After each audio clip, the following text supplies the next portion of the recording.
The Tokina 11-16mm ATX-I 2.8 CF. I came across this lens when I was doing a bunch of research for a feature film and found that this lens got an awful lot of hate from content creators, and understandably why. But I actually chose to shoot with this lens for a feature film, and it was my primary go-to lens.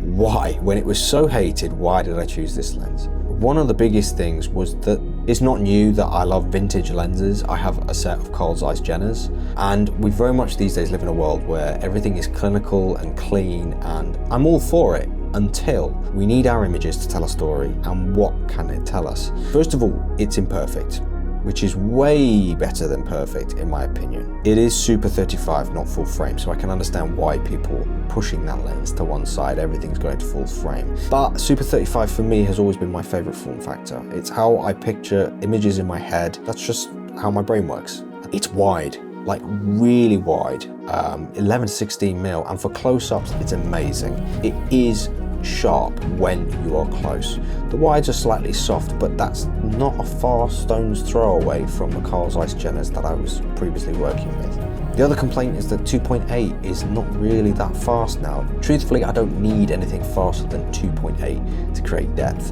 What I need is space and light to breathe in. With a wide-angle lens, it's going to make you work harder to use those spaces. But in my opinion, it only made my work look better. It is sharp and soft at the same time with minimal distortion. It does have some characteristics in the bokeh.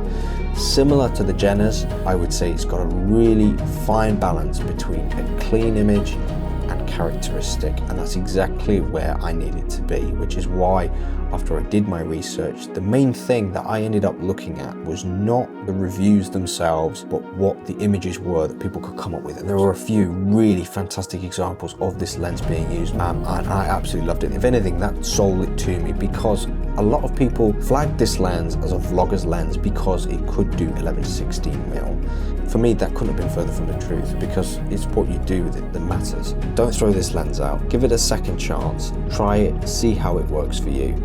I very much went against most of the advice on the videos that I did see, and kind of hung my decision just purely on what was visually possible, what you could push this lens to do. I don't regret it. I absolutely loved it, and hopefully this video has been helpful for you, but there weren't enough videos on this lens. I found it really difficult to make a decision, and it was a bit of a risk for me, but it was a risk that I'm very glad I took. So if you're thinking about this lens, just think about what's possible and not just the tech specs.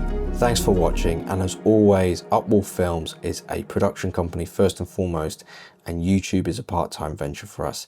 So please give us a like, a subscribe, and comment down below. See you next time.